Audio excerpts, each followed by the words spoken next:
Do you want to make 20 plus divs an hour, give or take? I have a order stacking Soulrend build that can do that with Ultimatum. But first, we're going to talk about Ultimatum. This video will be about how to abuse it and get as much profit as you can. I have made around 300 divines in give or take 5 days.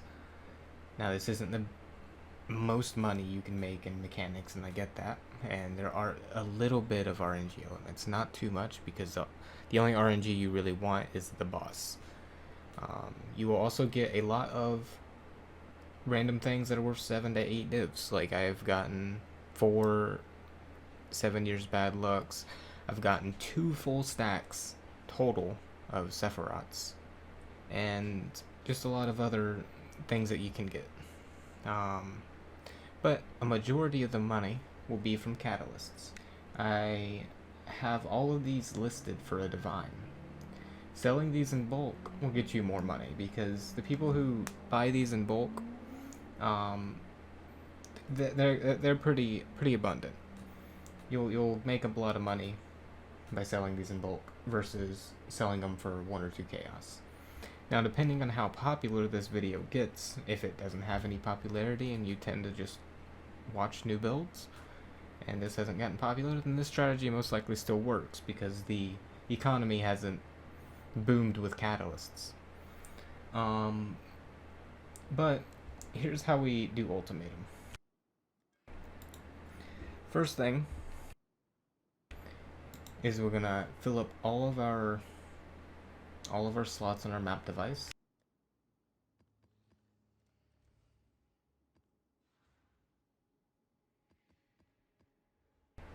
with sacrifices and a gilded ultimatum scarab. Next thing you're going to want to do is you're going to want to get a high quantity map. Now, for my build, the only modifier that is really rippy would be the maximum player resistances. Now, that goes for a lot of builds specifically because of Ultimatum and how it works. The Flaming Skulls do burst pin damage, meaning they would lower your resistances even more, and you are very prone to getting one shot. Now, if it didn't have this maximum res on it, I would be able to do this no problem. That is the only scary modifier for me. Other than regen. No regen is another one. Now, if we do something like, I don't know, let's grab just a decent map. Let's grab this one. Now another thing about Ultimatum is this monsters have 100% increased area of effect, applies to all of the modifiers from the Ultimatum. So if you get the modifier where it does AoE damage over time around the altar, that will be 100% of its original size. And you gotta keep that in mind. Same with the Flame Blast from the skulls. You're just gonna throw it in there like that. This entire stash tab full of Mesa maps and all the scarabs and fragments. If you want to do about this many maps, it'll be about 7 divines. 6 divines, 7 divines, around that much. What you'll make from this map is, give or take, 60 to 150 divines. It depends on how many catalysts, and it depends on how many bosses you get in this. The reason why bosses are so good is because they can drop Hate Forge, they can drop that shield, that unique shield that he drops. I don't remember the name. And he can drop Glimpse of the Void, I believe it's called. Anyway, he can drop all of that, and then he can also drop these tainted catalysts. These right here. These currently sell 2 for 7 divines. The boss, if you have high quantity, I have had him drop 14 plus of these. And that right there is just 4 divines. This is why you want to keep your quantity up, is because the catalyst you're offered gets increased by the quantity of the map, and the catalyst that the boss drop also gets increased by the quantity of the map. So let's go ahead and hop into here. Let's play one out. and I will explain as much as I can. Now after this run, I will show my atlas and show what I'm doing. I don't have all the atlas nodes because that's not how I like playing the game. I don't like farming for that. I get what I need, and then I abuse a mechanic to try to make profit.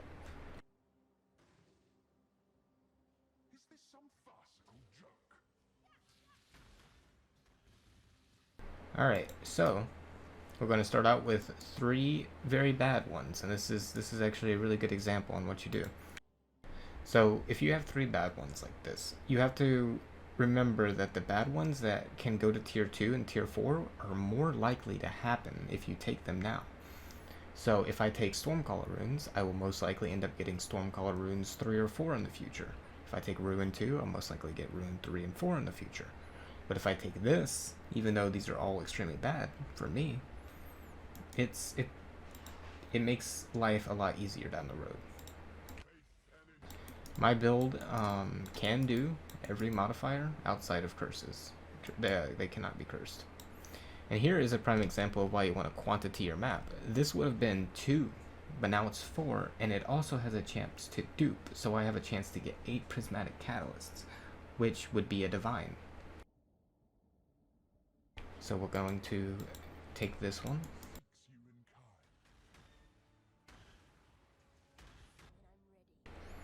Alright. Reliquary Scare, we're going to see if it duped. It did not. So with this, now there are the big 5 of Ultimatum in my mind. There is Razor Dance, there is the Flaming Skulls, there is Stormcaller runes, there is Frost Bombs, and then there is Caustic Cloud. To be able to beat Ultimatum, you want to become immune or almost immune to 2 of these at the very least. I'm Chaos immune, so I'm immune to the Cloud. And I'm also immune to Corrupted Blood, so I'm immune to Razor Dance. I'm also immune to Chill and Freeze, so I'm 80% immune to Frost Bombs. So I always try to get those early on because you're more likely to see them. And if you see them in the future, you basically have a skip. So if in the future this was Razor Dance 3, and these were 2 very rippy ones, then I'd be able to take a Razor Dance 3 over the 2 rippy ones. Think of it like a skip in the future when you see that.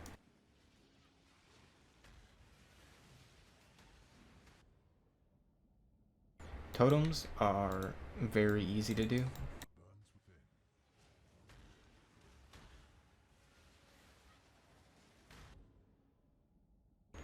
I do not crit, so I'm happy to take this one, or I can take Choking Miasma, which would give me another skip. It would be another 3 or 4 rounds that I have free. So I can either choose one of these 2. I'm actually going to take Miasma.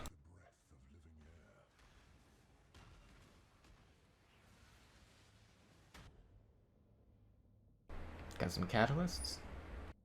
And we have 2 skips, or we can take this one. I don't like taking this one when you have to defend the tower. The reason being is because those 2 seconds, if there's 2 strong mobs on it, will instantly kill your tower. But otherwise, it's a very easy one to do. I could probably take it and be fine.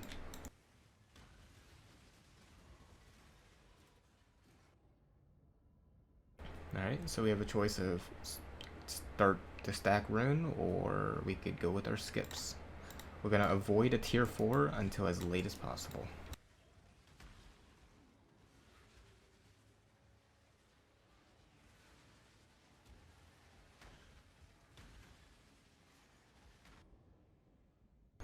Alright, so here's the blood altar, and remember how the map has increased area of effect? This blood altar would be pushing towards the edge of it. There would be like maybe half of an inch I could walk. So I don't want to take that right now.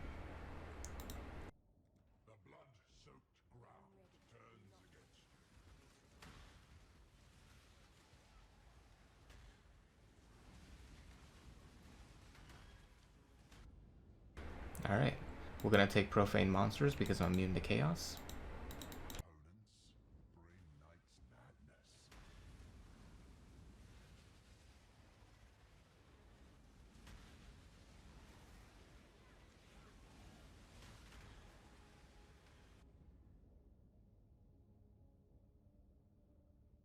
Alright, it's round 10. I'm not really scared of Ruin, so I'm going to take Ruin.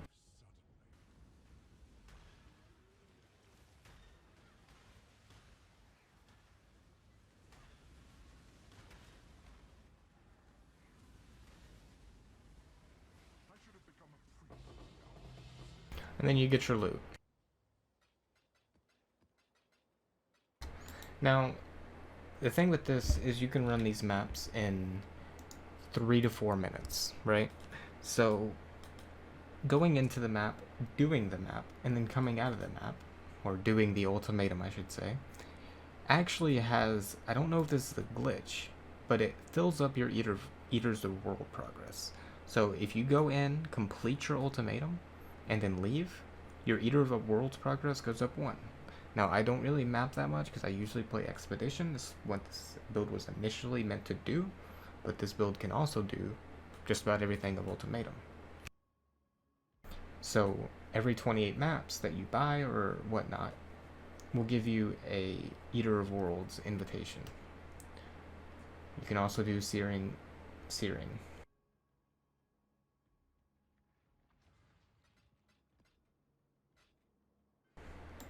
So now that we got that, we would be able to sell these catalysts for a divine.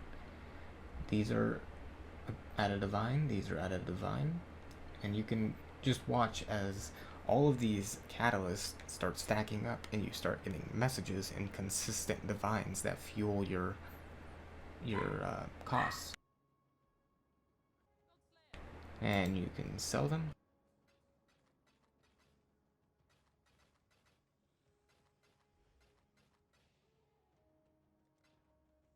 You get 3 new ones. And you can just keep doing that.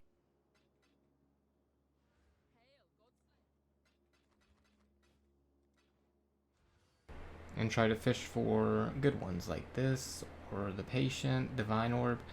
You occasionally get Divine Orbs and you occasionally get good div cards. I have yet to see a good unique come from these, but I mean, that's just luck, right? And the thing about Ultimatum is it's not about getting lucky. You're not relying on luck to carry you. It's about the consistency of the catalysts that drop, as well as occasionally getting lucky in this consistency of seeing a boss as well. Now for the Atlas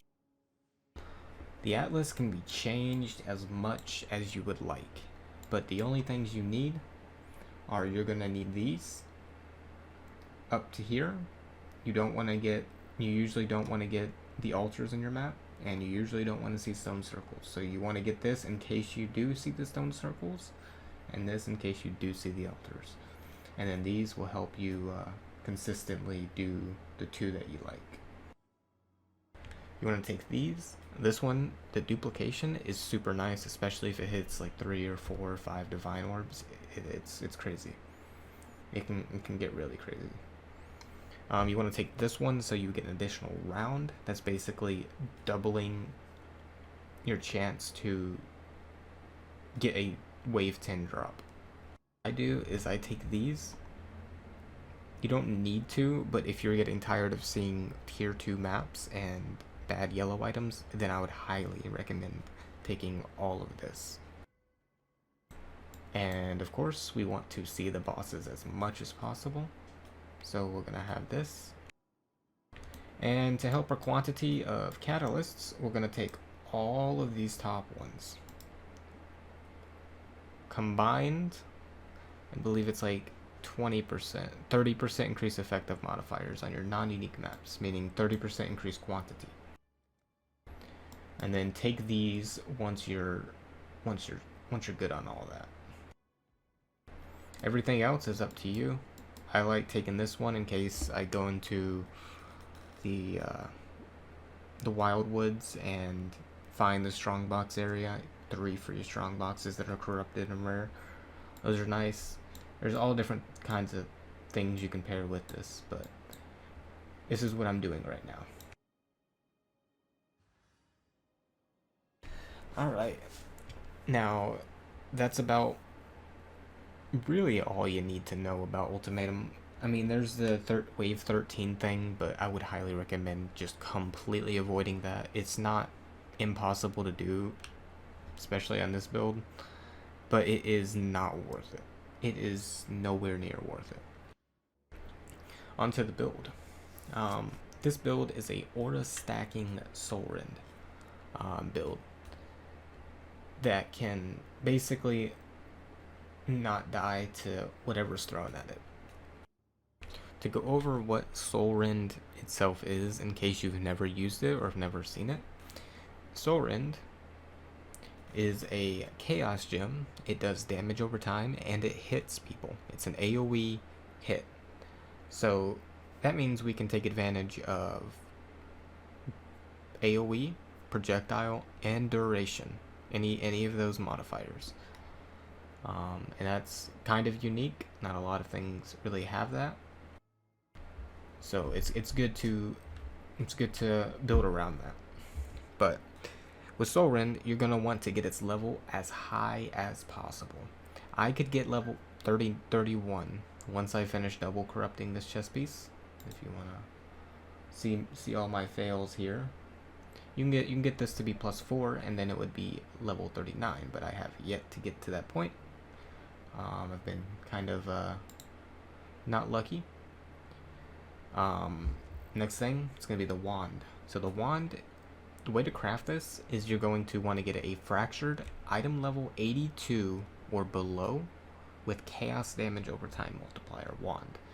Preferably with the implicit of spell damage, because that 30%, 37% is massive. Now, to craft these, you're going to want to, I don't believe I have any more of them, but I do have the completed ones. So you're going to want to get corroded, metallic, and shuddering. These three combined, if used on this base, you have a 1 in 12 chance to get almost the exact same wand with the +2 spell damage, cast speed, and projectile speed. You have a really good chance to get all of these modifiers. Ideally, you want your spell damage to be as high as possible. If you get like a tier 2, tier 1 spell damage, then you're set. Next thing, this is important to get early on, is the curse enemies with despair on hit. This will proc our occultist passive to blow up enemies once we kill them, which is really nice, especially for Ultimatum. For a second ring, you're going to need a lot of mana sustain, so I crafted a really decent mana sustain ring. We don't care about life, but that regenerate mana, maximum mana is really nice to keep us from running out. Because initially, without Mage Blood, Soulrend's gonna cost upwards to 150 plus mana, and it gets hard to sustain at that point, even with clarity. Next up is our amulet. Our amulet is going to be the Dragonfang's Flight, allocating charisma so we can stack more auras, more defensive auras. Our shield is the beloved Aegis Aurora. The reason this is so good is because every time we block, we regenerate 2% of our armor, and we have a lot of armor. So every time we block, which we have a 49% chance to block right now, we will be able to recover that much mana. Our boots, I don't really need res anymore. I haven't updated these boots, but ideally you want life regen, you want movement speed, and as much energy shield as possible, because we're constantly regenning 20% plus of our maximum energy shield. So every time you get any buffs to your energy shield, it will increase how much you regen by a pretty decent amount.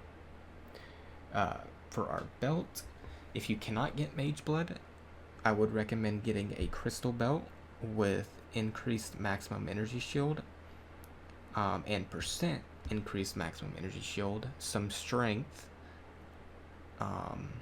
Regen is always nice. Resistances are always nice. You can choose between any of those stats, but the most important ones is you want to get as much energy shield as possible. You want to get around 8,000 energy shield without Mage Blood. Our gloves is just as much energy shield as possible still with some stats, because you're going to run low on dexterity and strength for those auras. The auras we run: Determination, Discipline, Purity of Fire, Purity of Lightning, Clarity, and Malevolence. Now you want all of those in... I would put Malevolence over the Purities in about that order. So Determination, Discipline, Clarity, Malevolence, and then the 2 Purities. The reason you want Purities is because it increases your maximum res. Now, increasing our maximum res is way more effective while we have Incandescent Heart, because 25% of elemental damage from hits is taken as chaos damage, and we're immune to chaos, so that's 25% less damage. So 25% of less of the remaining 20% that we take is another 5%, so we technically have 85% max res. If you can, some upgrades I would recommend on the amulet is +1 max res, or you can apply additional curse, and then you want to put like punishment or anything like that. Enfeeble maybe, it would be up to you. Our helmet, you want to get Crown of the Inward Eye. This is a requirement. I have tried so many helmets without this, but this is where you get a lot of your damage from. It gives transfiguration of soul, body, and mind. We don't care about transfiguration of body, we care about the other 2. We have a lot of mana because we're required to get that much mana for Soulrend to be able to cast, and we have a lot of energy shield because we're stacking energy shield. So this is a just really good helmet for us. If you can get this implicit on it so you can make your auras cost less, then I would recommend doing it, because it's a lifesaver. It helps you fit another purity in. For flask setup, I would recommend, if you don't have a Mage Blood, so Rumi's Concoction paired with Aegis Aurora is really strong. That additional block chance, meaning additional chances to like block damage obviously, but also chances to recover your energy shield every time you're hit, is really nice. For our charms, we want chance to block attack damage. We want every 4 seconds regenerate life over 1 second. On at least I would recommend 2 of them. And then other ones that are worthy are Effective Withered. That's a really good one. That'll help your boss damage a lot. Your hexes can affect hexproof enemies is good. So, and if you want to stack this regenerate 2.7% of energy shield per second as well, that's really good as well, because again, we're just stacking energy shield so we can recover it. Ideally, requirements would be 2 of the 20% regen every 4 seconds.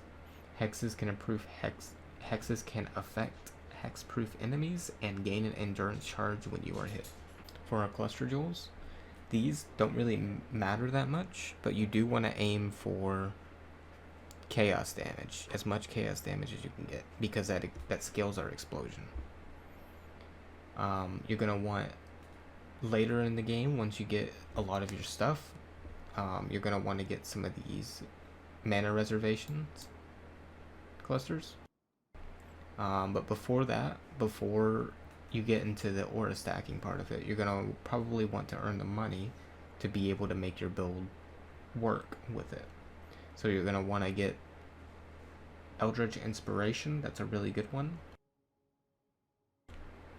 Vile Reinvigoration is a really good one. That'll make your regen crazy in Ultimatum or Expedition. And you can stack these. So I would recommend getting like 2 of them, because there is a max effect. Our Watcher's Eye, we're going to want damage over time multiplier affected by malevolence, and you're going to want to get immunity to crit, so this is one of the best ways to find it. Pairing that one with this one, we're close to immune to crit. Now I could divine the Watcher's Eye and get even closer, but I'm not going to get to that point yet. If you are lacking damage, I would recommend getting more jewels that look almost exactly like this. Another good modifier is spell damage while holding a shield. Those are the 4 ones you look for. Damage over time multiplier, chaos damage over time multiplier, spell damage while holding a shield, and maximum mana. Those are really good ones. Or block chance. If you can get more block chance, then that's good too. I will put the path of building of my tree in the comments, so you won't have to scroll through the video and pause and do all that. Another thing to keep in mind, this node is very important. 10% of physical damage from hits taken as chaos damage, because again, we're immune to chaos, that means 10% less physical damage. For our ascendancy, the first one you're going to want to get is Vile Bastion, so you cannot be stunned, and you start your regen early on. If you have a curse enemies with despair on hit ring, then you want to take this one second. If you do not, then you want to take Void Beacon second. And then finish it off with the last 3. Another requirement for this is to get the cat effect. It is to get the cat MTX. You want to have cats. You'll be shunned if you do not have this. You also want a cat wand, so you can turn other people into cats. If anybody has any questions on this, leave a comment. I will try to respond to all of them. If this blows up, then it might not be as profitable, but I don't think that it's possible for it to not make profit. Simply because of how much raw currency you get with it as well. I have sold multiple stacks of GCP, I've gotten thousands of Chaos Orbs, I've gotten 20 plus Divines, I've gotten stacks and stacks of Exalted Orbs, Annulment Orbs, Fusing scale up really fast, Orbs if I'm making, you get everything. And you get a lot of Orbs of Binding too, which no one wants. Alright, and that concludes the tutorial. If anybody has any questions, again, I do have a forum post on the forum page of PoE. And I also have a Reddit post on how to deal with all of the modifiers listed out. So if you would like to follow me in having fun in Ultimatum and making bank, then just like the video if you made it all the way through, or leave a comment, questions, and I will get back to you. Thanks for watching.